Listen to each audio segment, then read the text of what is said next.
இந்த மாதிரி ஜாதி தான் எனக்கு தெரியுறது. அப்படி பெருமையாக சொல்லுங்களேன், நம்ம ஜாதியை நம்ம பெருமையாக சொல்லிக்கலாமே. ஏன் அதில் வந்து நம்மளே வந்து கீழ் ஜாதின்னு நினச்சிக்கணும்? கீழ் ஜாதின்னு நினச்சி நம்ம ஏன் மனசு வருந்திக்கணும்?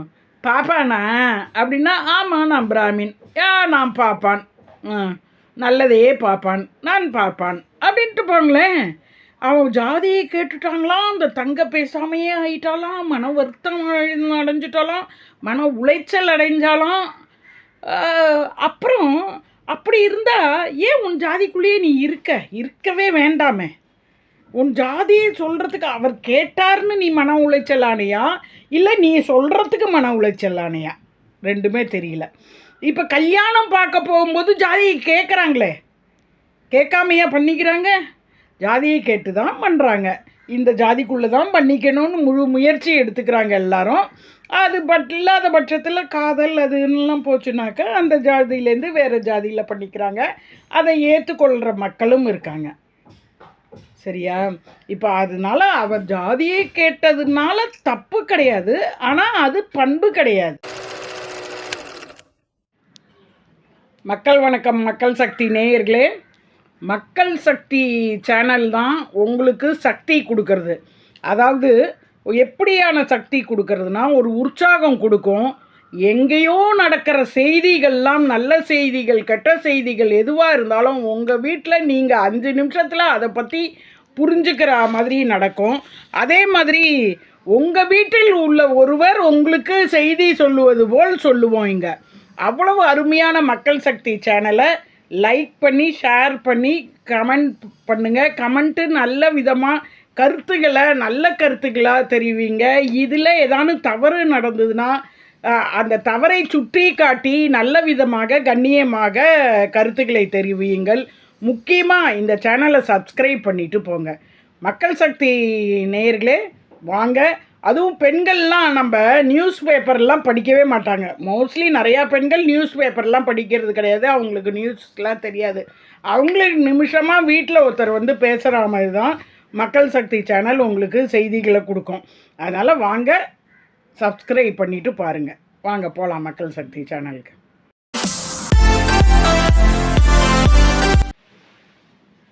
வணக்கம் மக்கள் சக்தி நேயர்களே.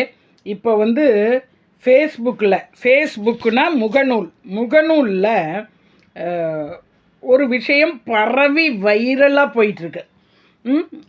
அது என்ன விஷயங்கிறத நான் சொல்கிறதுக்கு முன்னாடி, முகநூலில் சொல்கிறதெல்லாம் உண்மை, இந்த பேப்பரில் சொல்கிறதெல்லாம் உண்மை, டிவியில் வர்றதெல்லாம் உண்மைன்னு நம்பக்கூடாது.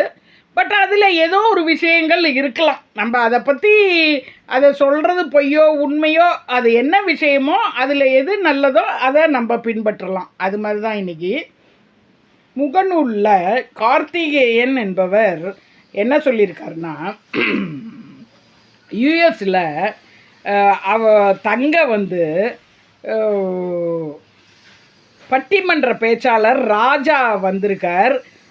அந்த குரூப்பு வந்திருக்குன்ட்டு ஒரு குரூப்பு வந்து போய் சமைச்சு கொண்டு போய் அவங்களுக்கெல்லாம் கொடுத்தாங்களாம் அந்த தங்க. அப்போ வந்து ராஜா அதெல்லாம் நல்லா சாப்பிட்டுட்டு, ஏம்மா நீ என்ன செட்டியாரா அப்படின்னு கேட்டாராம். இது வந்து ராஜா ஜாதியை கேட்டு விட்டார். என்ன மோசமானவர், இப்படி ஜாதி கேட்கலாமா, இவரெல்லாம் பண்பாளர்களா, அவர்களா இவர்களான்னு கிழிக்கிறாங்க. முகநூலில் ஒருத்தரை பிடிக்கலனாக்க அவரை வந்து சொன்னது அவர் எப்படி சொன்னார்லாம் நமக்கு தெரியாது. ஆனால் வந்து அவர் சொன்னதை வந்து சரி அவர் அதே கேட்கட்டுமே, ஜாதி நீங்கள் என்ன ஜாதின்னு கேட்டிருந்துருக்கட்டுமே. ஒரு பப்ளிக்கில் ஜாதி எங்கேயுமே ஜாதி கேட்கறது அசிங்கம்தான். அது வந்து கேட்கக்கூடாது தான். அது எப்படி வந்து மேனஸில் பல மேனஸை இது பண்ணுறோமோ இதுவும் ஜாதி கேட்கக்கூடாதுங்கிறது ஒரு மேனஸ் தான். சரி, அப்படி இருக்கிற பட்சத்தில் அவர் கேட்டுட்டாருங்க ஜாதி அப்படின்னு சொல்கிறாங்க. அவர் கேட்டதுனால தப்பான். ஏன் இப்போ நீங்கள் இதில் மட்டும் பெருமையெல்லாம் போட்டுக்கலையா அவங்க ஜாதியை? அப்ளிகேஷன் ஃபார்ம்லெல்லாம் கேட்குறாங்களே, கேட்காம இல்லை. சில இதிலெல்லாம் கேஸ்ட் அப்படின்னு வருது. இப்போல்லாம் தான் அந்த கேஸ்ட்டுங்கிறத ஒரு சில ஃபார்ம்லெல்லாம் எடுத்திருக்காங்க. அதே மாதிரி வந்து ரோடுலலாம் ஸ்ட்ரீட்டு பேர்லலாம் காஸ்ட் நேம் வந்துடக்கூடாதுன்னு காஸ்ட் நேமை எடுத்துட்டாங்க. இப்போ இருக்கிறது பார்க் சுப்பிரமணியன் ஐயர் ஸ்ட்ரீட்டுன்னு இருந்தது, பார்க் சுப்பிரமணியன் ஸ்ட்ரீட்டுன்னு. வடிவேலு முதலி ஸ்ட்ரீட்டுன்னு இருந்தது, வடிவேலு. கண்ணையா செட்டி தெருன்னு இருந்தது, கண்ணையா தெருன்னு. இது மாதிரி ஜாதியெலாம் எடுத்துட்டாங்கன்னு வச்சுக்கோங்க. அவர் அவ்வளோ பெரிய யூஎஸுக்கு போய் ஜாதியை கேட்டிருக்கார். அப்படின்னாக்கா அது கேவலமான செயல் அப்படின்னு சொல்கிறாங்க. ஆனால் எங்கேயும் நம்ம கேட்குறது இல்லையா? கேட்காமையா இருக்காங்க எல்லாரும்? ஏன் பெருமையாக சொல்லிக்கோங்களேன். இப்போ நீ என்ன ஜாதி அப்படின்னா, நான் பிராமின்டா, நான் பறையன்டா, நான் சத்திரியன்டா, நான் சக்லியன்டா, அப்புறம் என்ன, நான் செட்டியார்டா, அது மாதிரி என்னென்ன ஜாதிகள் இருக்கோ இந்த மாதிரி ஜாதி தான் எனக்கு தெரியுறது. அப்படி பெருமையாக சொல்லுங்களேன். நம்ம ஜாதியை நம்ம பெருமையாக சொல்லிக்கலாமே. ஏன் அதில் வந்து நம்மளே வந்து கீழ் ஜாதின்னு நினச்சிக்கணும்? கீழ் ஜாதின்னு நினச்சி நம்ம ஏன் மனசு வருந்திக்கணும்? பாப்பானா அப்படின்னா, ஆமாம் நான் பிராமின், நான் பாப்பான், நல்லதே பாப்பான், நான் பாப்பான் அப்படின்ட்டு போங்களேன். அவன் ஜாதியை கேட்டுட்டாங்களாம், அந்த தங்க பேசாமையே ஆயிட்டாலாம், மன வருத்தம் அடைஞ்சிட்டாலாம், மன உளைச்சல் அடைஞ்சாலாம். அப்புறம் அப்படி இருந்தால் ஏன் உன் ஜாதிக்குள்ளேயே நீ இருக்கவே வேண்டாமே. உன் ஜாதியை சொல்கிறதுக்கு அவர் கேட்டார்னு நீ மன உளைச்சல் ஆனையா, இல்லை நீ சொல்கிறதுக்கு மன உளைச்சல் ஆனையா? ரெண்டுமே தெரியல. இப்போ கல்யாணம் பார்க்க போகும்போது ஜாதியை கேட்குறாங்களே, கேட்காமையா பண்ணிக்கிறாங்க? ஜாதியை கேட்டு தான் பண்ணுறாங்க. இந்த ஜாதிக்குள்ளே தான் பண்ணிக்கணும்னு முழு முயற்சி எடுத்துக்கிறாங்க எல்லாரும். அது இல்லாத பட்சத்தில் காதல் அதுன்னெலாம் போச்சுனாக்கா அந்த ஜாதியிலேருந்து வேறு ஜாதியில் பண்ணிக்கிறாங்க. அதை ஏற்றுக்கொள்கிற மக்களும் இருக்காங்க. சரியா? இப்போ அதனால அவர் ஜாதியை கேட்டதுனால தப்பு கிடையாது, ஆனால் அது பண்பு கிடையாது. ஒரு இடத்துல ஒரு பப்ளிக்கில் எல்லோரும் உட்காந்துருக்கும்போது, நீ என்ன பாப்பாத்தியா, நீ என்ன செட்டிச்சியா, இப்படிலாம் கேட்குறது தப்பு, ரொம்ப தப்பு. ஆனால் அவர் வந்து என்ன சொல்கிறாருன்னா, நான் அப்படிலாம் கேட்கல, நான் வந்து அந்த ஊரான்னு கேட்டேன், செட்டிநாடு சமையலான்னு கேட்டேனே வழியே நான் செட்டியாரான்னு கேட்கல. எங்க அப்படி தான் அவர் கேட்டாருனாலும் பெருமையாக சொல்லுங்களேன்.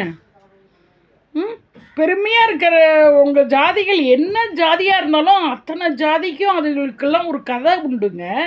அது அந்த ஒரு பெருமைகள் உண்டு. அந்த பெருமையாக சொல்லிக்கங்க. நான் ஐயர், நான் பிராமின், நான் பறையன், நான் சக்லியன், நான் செட்டியார், இதிலெல்லாம் சொல்கிறதுல என்ன வந்தது? சந்தோஷமாக சொல்லிக்கங்க. ஆனால் நீ யாருன்னு கேட்குறத விடணும். ஓகேயா? அப்படி கேட்டுட்டான்லாம் இதெல்லாம் கேட்குறது தப்பியா? நான் பறையன்டா, நான் சக்லியன்டா, நான் செட்டியார்டா, நான் பாப்பாத்திடா அப்படின்னு பெருமையாக சொல்லிக்கங்க. அப்போ தான் வந்து அந்த ஜாதிங்கிற ஒழியும். உன் ஜாதியை நீ பெருமைப்படுத்தி கொண்டால்தான், உன்னை நீ பெருமைப்படுத்தினால்தான் மற்றவர்கள் உன் பெருமையை தெரியும். அது மாதிரி உன் ஜாதியை நீ பெருமைப்படுத்திக்கொள். எவனும் தாழ்ந்த ஜாதின்னு சொன்னான்னா உன் ஜாதி தாழ்ந்த ஜாதி கிடையாது. ஆனால் மேனஸையும் கற்றுக்கொள்ளுங்கள். ராஜா அவர்கள் வந்து ஜாதியே பார்க்க மாட்டோம், காஸ்ட்டு பார்க்க மாட்டோம், வாங்க அப்படின்னு சொல்லி கன்வெர்ட் பண்ணி ஒரு மதத்துக்கு மாறியவர்னு கேள்விப்பட்டோம். அப்படி உள்ளவர் கண்டிப்பாக கேட்கக்கூடாது. ஆனால் அந்த மதத்துலேயும் நிறையா செக்ஷன் இருக்குது. இருக்கட்டுமே, இருந்தால் என்ன, ஜாதின்னு ஒன்று இருந்தால் என்ன? அப்படி கேட்டார்னா அவர் ஒரு பப்ளிக்கில் அப்படி கேட்டார்னா அது கேவலம்தான். ஆனால் அவர் தான் கேட்கவில்லை. நாங்கள் வந்து எல்லோரும் ஒன்றாக இருங்கள்னு சொல்கிற பட்டிமன்றத்திலலாம் பேச்சாளர்னா நான் அப்படி கேட்கலைன்னா அவரும் சொல்கிறார். ஆனால் நான் உங்களுக்கு சொல்கிறேன், கேட்டாலும் தப்பு இல்லையா? நீ பெருமையாக உன் ஜாதியை சொல்லிக்கையா? இந்த இதிலெல்லாம் கிராமத்துலலாம் இன்னும் ஸ்கூலில் காலேஜிலெல்லாம் கையில் கயர் கட்டின்னு போவாங்களாம். இந்த கயர் கட்டினா இவன் இந்த ஜாதின்னு தெரியுமா, அந்த ஜாதி மக்களோட தான் அவங்க சேர்ந்துப்பாங்களாம். அந்த ஜாதிக்கும் இந்த கயிறு கலர் வேறு, அந்த கயிறு கலர் வேறு, அவங்க 2 பேருக்கும் சண்டை நடக்குமா? இன்னும் நடந்துட்டுருக்கான். இதை உண்மையாகவே சொல்கிறாங்க. கிராமத்தில் உள்ள சில நட்புகள் சொந்தங்கள்லாம் ஆமாம் இங்கே இருக்குன்னு சொல்கிறாங்க. நான் எவன் என் ஜாதி பெருசுன்னு சொல்கிறானோ, நீ தாழ்த்தி என் ஜாதி பெருசுன்னு சொல்லிக்கிட்டானா, நீ தாழ்த்தின்னு அவன் சொல்கிறானோ, அப்போ நீங்கள் பிரச்சனையை கிளப்புங்க.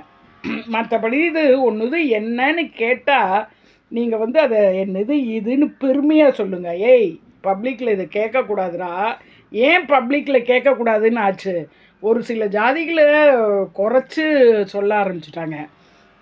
அது இன்னார் தான் சொன்னாங்க, அந்த 3% ஆளுங்க தான் இப்படி பண்ணாங்கன்ட்டு மற்றவங்க சொல்கிறது. இப்போ அந்த 3% ஆளுக்குள்ளேயே அந்த ராஜா இருந்தார், ஜாதி கெட்டவர் கிடையாது. அந்த 3% உள்ளவங்கள்லாம் சாதுவாக இருக்கிறதுனால அவங்க தான் இப்படி பண்ணினாங்க, அவங்க அப்படி பண்ணினாங்கன்னு பழியை அப்படியே கொண்டு போய் அவங்க மேலேயே போட்டாங்களே வழிய. இப்போ கேட்டவர் வேற ஒருத்தர் இல்லையா?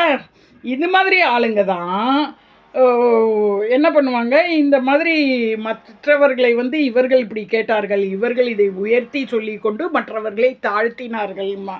ஆனால் அந்த 3% உள்ள அந்த மக்கள்கள் தான் பல போராட்டம் பண்ணி, பாரதியார்லாம் ஜாதி இல்லைடி பாப்பான்னு சொன்னது பாரதியார். அது மாதிரி அதனால் உன்னோடது ஜாதியே இருக்குது, ஒவ்வொரு செட்டில் வச்சுருந்தாலும் நீ பெருமையாக சொல்ல ஜாதி இல்லாமல் போகும். அப்போ தான் ஜாதி இல்லாமல் போகும். உன்னுடையது பெருமையாக நீ ஒவ்வொருத்தனும் சொல்லிக்கோ, ஒவ்வொருத்தனும் உன் ஜாதியை பெருமையாக சொல்லிக்கோ. நான் இந்த ஜாதிடா, இது நீ என்ன ஜாதிடான்னு கேட்குறத விட நான் இவன்டா நான் அவன்டான்னு சொல்லிக்கோ. நிச்சயம் உன் ஜாதி உயரும். எல்லாருக்குமே சொல்கிறேன். இதுதான் என்னுடைய கருத்து. கடைசியில் பார்த்தா எல்லாம் மண் வீபூதியாக ஆகிடுவாங்க. வாழ்க்கையில் மனிதர்களோட பழகி ஒவ்வொரு மனிதர்களும் அவர்கள் குணத்திற்கு ஏற்ப, குணம்னா நல்ல குணம், கெட்ட குணம் ஜாதியாக இருக்கணும். மற்றபடி இதிலெல்லாம் இருக்கக்கூடாது. குணத்தில் உயர்ந்தவர்களாக இருங்கள், அவ்வளோதான். அனைவரையுமே சொல்கிறேன், கேட்ட ராஜாவையும் சொல்கிறேன், அதை கேட்டு ரொம்ப வருத்தப்பட்டேன்னு சொன்ன அந்த தங்கைக்காரியையும் சொல்கிறேன், அதுக்காக வரிஞ்சு கட்டிட்டு அந்த முகநூலில் எழுதின அந்த அவர்களுடைய அண்ணனையும் சொல்கிறேன். எல்லாருமே உங்களுத பெருமையாக நினச்சிக்கங்க. கண்டிப்பாக இன்னொருத்தரும் உங்களோட பெருமையாக நினச்சிப்பாங்க. இப்போ நான் போகிற கம்பெனியை நான் பெருமையாக சொன்னால் தான் மற்றவனுக்கு அந்த கம்பெனியில் சேரணும்னு ஆசையாக இருக்கும். நானே ஐயா அது என்னடா கம்பெனி, அது ஒன்றும் லாய்க்கே இல்லைடா அப்படி இப்படின்னாக்க, நீ ஏதோ ஒரு இந்த கம்பெனியில் ஒர்க் பண்ணுற அப்படின்னு அவன் நினச்சிப்பான். அதே மாதிரி நம்மளை நம்ம பெருமைப்படுத்திக்கணும். நான் இந்த மாதிரியான நல்ல குணமுடையவள் அப்படின்ட்டு சொல்லிக்கணும். சொல்லி அது மாதிரி நடப்போம். அப்போ தான் அதனால நம்மளுடைய ஒவ்வொருத்தரும் அவர்கள் ஜாதியை கீழே நினச்சிக்காதீங்க. நினச்சிக்கிறதுனால தான் நீங்கள் இன்னொரு ஜாதியை பெருசாக சொல்கிறதுனால தான் அந்த ஜாதியில் உள்ளவங்க நம்ம பெரிய ஆளோ அப்படின்னு நினச்சிக்கிறாங்க. அது ஒவ்வொருத்தரும் உங்களுடைய தவறே வழிய மற்றவர்களுடைய தவறு கிடையாது. இது சரியாக இருந்தால் கீழே கமெண்ட்டில் நீங்கள் என்னன்னு சொல்லுங்கப்பா. கண்ணியமாக சொல்லுங்கள். நன்றி.